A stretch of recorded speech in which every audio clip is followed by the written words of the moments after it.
Good morning, class 8. I hope you all are good at your home. So, in Constitution, we studied about 2 points, two features of Constitution. One, federalism, and second, the power sharing among the levels of the government, means parliamentary method.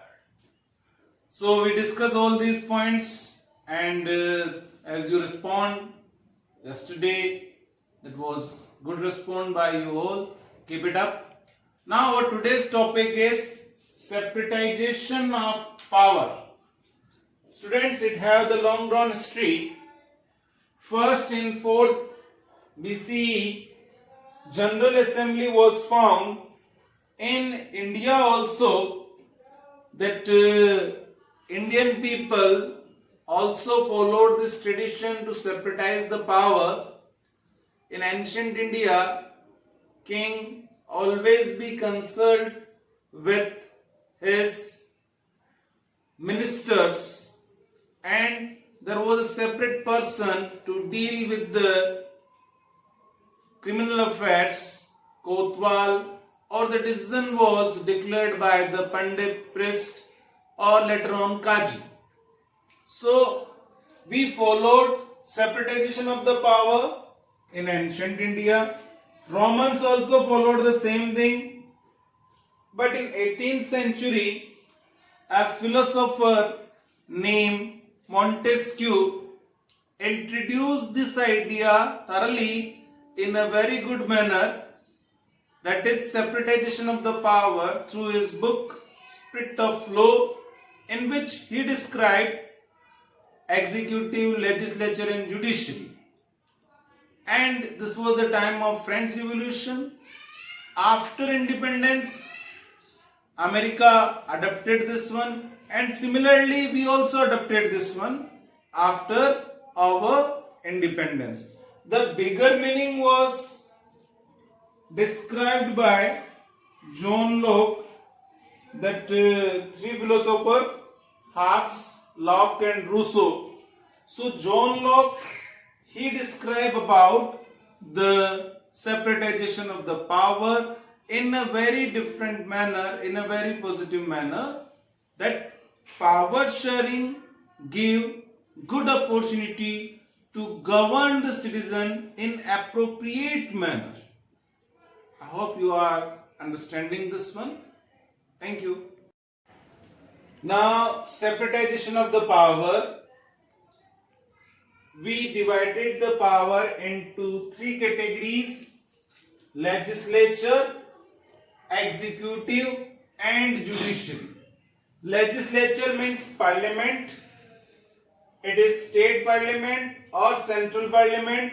Central parliament, you knows about the central parliament: Lok Sabha, Rajya Sabha, state parliament, Vidhan Sabha, Vidhan Parishad.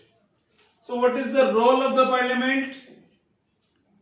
Introduce new laws and policies for the favor of citizens.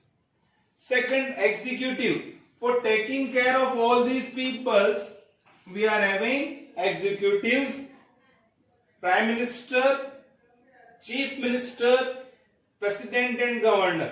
Prime minister and president at the central level, chief minister and governor at the state level, called the executives. And third is judiciary, judge. We are having three court structures: district court, high courts, supreme courts.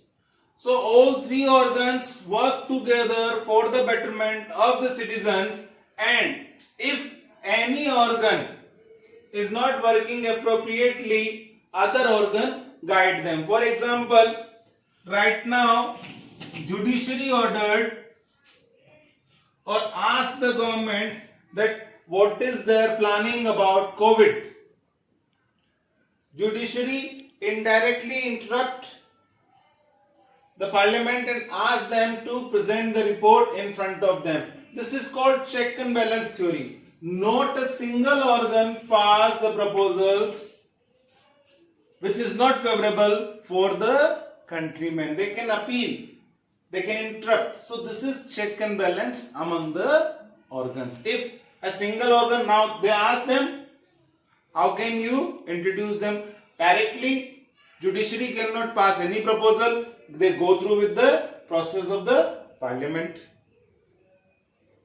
These people cannot pass any proposal. They have to go with the parliament and take the advice from Supreme Court.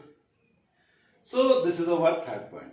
Be ready for fundamental rights with your white sheet, because this is a very important and very interesting activity we can do on fundamental rights. So tomorrow be ready with your white sheets, A4 size sheets if you are having. If you are not having, then pin pages. If you are having the colors, that good thing. If you are not having the colors, then use the pencils and pens. Thank you.